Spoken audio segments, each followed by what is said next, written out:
మాజీ మంత్రి నారాయణ వాటా 650 కోట్ల రూపాయలంటూ వడ్డీకి పోగు చేస్తున్న డబ్బుకు సంబంధించి ఒక ప్రత్యేక కథనాన్ని సాక్షి ప్రచురించింది. ఎన్నికల్లో వెదజల్లేందుకు చంద్రబాబు నిధుల మార్గాలను అన్వేషిస్తున్నారంటూ ఈ కథనంలో తెలిపారు. రాజ్యసభకు వైసీపీ అభ్యర్థులు నామినేషన్లు దాఖలు చేశారు. వైవి సుబ్బారెడ్డి, మేడా రఘునాథరెడ్డి, గొల్ల బాబురావు ముగ్గురు నామినేషన్లు వేశారు.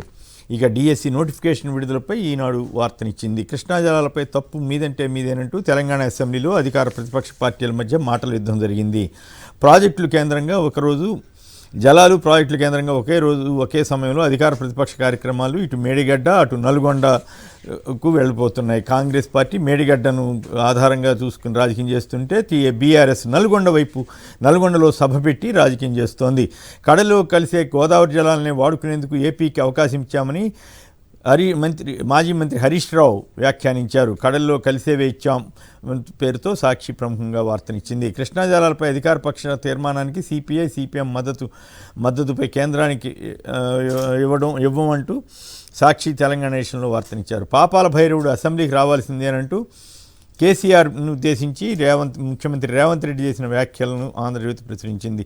సచివాలయం నిర్మాణానికి ఖర్చు ఎంత అనేది ఆమోదానికంటే తక్కువే అంటున్న R&B అంటూ ఈ పత్రిక మరో కథనాన్ని ఇచ్చింది. నమస్తే తెలంగాణ పత్రిక మరో ఆటో డ్రైవర్ ఆత్మహత్య అంటూ స్టోరీ ఇచ్చింది.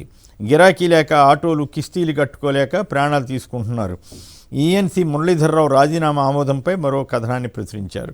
పలు శాఖల్లో బదిలీల జాతర అంటూ స్టోరీ ఇచ్చారు. ఉద్యోగ నియామకాల పరీక్షల వయోపరిమితిని 44 నుంచి 46 ఏళ్లకు పెంచిన వార్తను ఆంధ్రప్రభ ఇచ్చింది. దక్షిణ తెలంగాణకు అన్యాయం చేసినందుకే కేసీఆర్ను ప్రజలు ఓడించారని మంత్రి కోమటిరెడ్డి వెంకటరెడ్డి ఆరోపించారు. కన్నెపల్లి కథ ఏమైంది అంటూ వెలుగు ఓ కథనాన్ని ఇచ్చింది. పంప్ హౌస్లోని 17 మోటార్లలో పనిచేస్తున్నవి 6 ఈ పత్రిక రాస్తోంది. అడుగంటుతున్న శ్రీశైలం డెడ్ స్టోరేజ్కి అడుగు దూరానికి వచ్చేసిందంటూ వెలుగు తాజా పరిస్థితిపై వార్తనిస్తూ తాగునీటి కష్టాలు తప్పవా అని పేర్కొంది. ఒక కనెక్షన్కే ఉచిత కరెంట్, తెల్ల రేషన్ కార్డు తప్పనిసరి అంటూ తాజాగా ఈ 200 యూనిట్లకు సంబంధించి ఉచితంగా ఇవ్వాల్సిన హామీకి సంబంధించి పెట్టబోతున్న కండిషన్లను రాసి మార్గదర్శకాలు విడుదలైన విషయాన్ని ఇచ్చారు. హరీష్ కాంగ్రెస్లోకి రా అంటూ మరో వార్తను ఇచ్చారు. కోమటిరెడ్డి రాజగోపాల్ రెడ్డి చేసిన వ్యాఖ్యలను ప్రముఖంగా ఇచ్చారు. హరీష్ రావు 26 మంది ఎమ్మెల్యేలతో వస్తే దేవాదాయ శాఖ మంత్రి పదవి ఇస్తామని రాజగోపాల్ రెడ్డి అంటున్నారు. ఖతార్లో గూఢచర్యం ఆరోపణలతో జైలు పాలై భారత ప్రభుత్వ చొరవతో 8 మంది మాజీ నేవీ అధికారులు విడుదలై ఢిల్లీ చేరుకున్నారు. టైమ్స్ ఆఫ్ ఇండియా ఈ వార్తను ప్రముఖంగా ఇచ్చింది. మహారాష్ట్ర మాజీ ముఖ్యమంత్రి అశోక్ చవాన్ కాంగ్రెస్ పార్టీని వీడారు.